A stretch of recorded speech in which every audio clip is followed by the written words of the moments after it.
Yo guys, what's good? It's your boy Johnny's Tech World and I'm back with another video, and today I am excited to be sharing this video with you today. If you're new to my channel, welcome. I do hope you enjoy your time here, and if you've been on my channel before and watched one of my previous videos, first of all, thank you and welcome back to my channel. So in this video, I'm just going to be unboxing and sharing my first impressions of the Dualsense Edge, and I will be releasing a review video within the next week or so. So without further ado, let's get into it. So straight away upon opening the box itself, it comes in this carry case. Now this is a very nice carry case, I will not lie.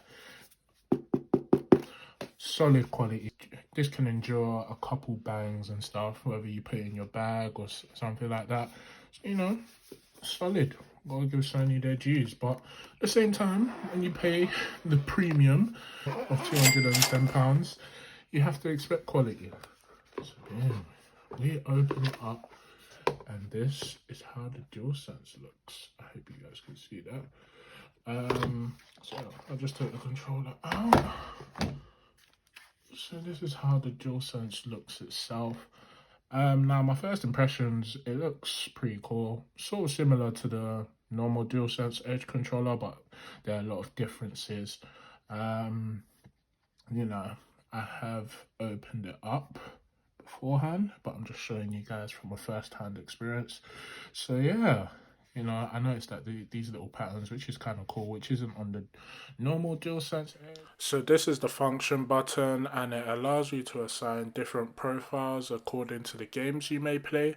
So this is something I'll go over in more detail when actually reviewing the DualSense Edge. But that was pretty cool. As you can see, the buttons are pretty standard, same as the DualSense. And we also have these detachable thumbsticks, and this is a new feature. And in the case here, you'll see that we have more thumbsticks, and they are actually of different heights, and you can use them in order to have different ranges of motion according to the games you may play. So yeah, that is that. When it comes to the phone caps, so just click that back on. You got the back buttons. These are the back paddles that I've decided to install. You can have these ones, or you can have these ones here, which are much smaller. I tend to prefer this one just because it's similar to my PS4 back button attachment, which I have here.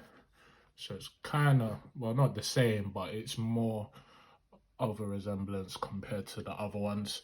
So that's just what I prefer.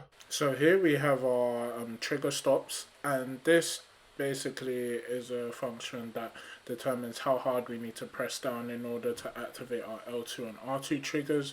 So you see, setting it at the bottom basically represents the smallest amount that we need to press in order to activate L2 and R2, and the top one represents the maximum amount that we need to press in order to activate our L2 and R triggers, and you can see that in the width between the L1 and L2 how much it affects. And another feature we have is that we can actually replace our modules here.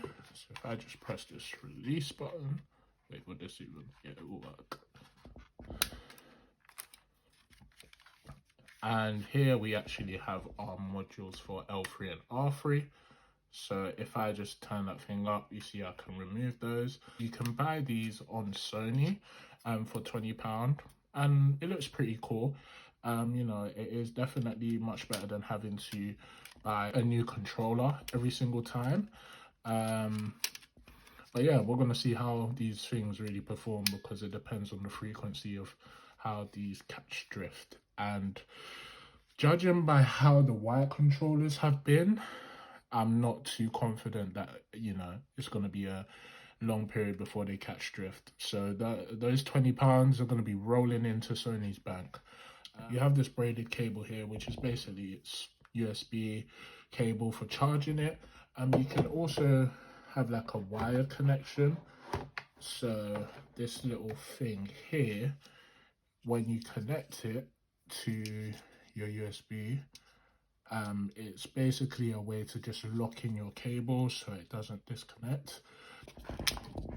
Okay, so you flip that open, and then it looks like you pass the USB-C side, and then you just snap it back in, and then you just place that at the top, and then you can lock it in. So you gotta lock it in, phase up, you know. Okay, I'm moving mad. But yeah, when you lock it in, can't come out sturdy, you know. So yeah, pretty decent. So overall, my first impressions are that the controller feels very solid, and it looks solid as well. I'm really interested into diving into different games and trying them out with the DualSense Edge, and thus providing you guys with a thorough and detailed review as to how I think this controller will perform and whether it is worth the 210 asking price. In my review, I will also be comparing it to my DualShock 4 controller that I have in my hands here, and I will particularly be focusing on the back button attachment because essentially this is a much cheaper controller. It is granted that it doesn't have the all the features of the DualSense Edge, but if you're somebody that's just looking for a controller with a back button, then the DualShock 4 may be the way to go, and I will explain why in my full review. I will also be comparing the DualSense Edge to the normal DualSense controller that I have here, and in particular I'll really be focusing on what is drift and the issue that has been prevalent amongst the PS5 controllers. In particular, it's going to focus on the white controller, which you're going to see here.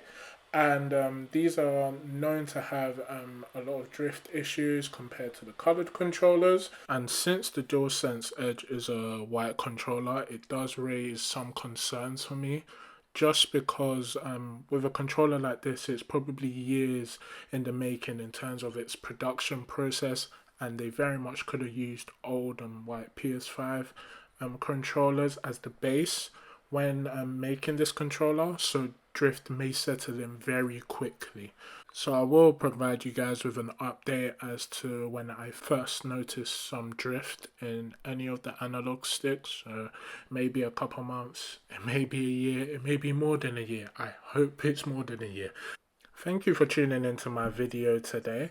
If you've liked what you've seen, please don't forget to like, comment and subscribe, and share with your friends, share with your uncle, your cousin, anybody. Also, if there's a piece of technology that you would like me to review, whether it's old or new, doesn't have to be gaming related, then please feel free to comment that down below and I will do my best to get my hands on it. But yeah, it's been your boy Johnny's Tech World and I'm signing out. Love.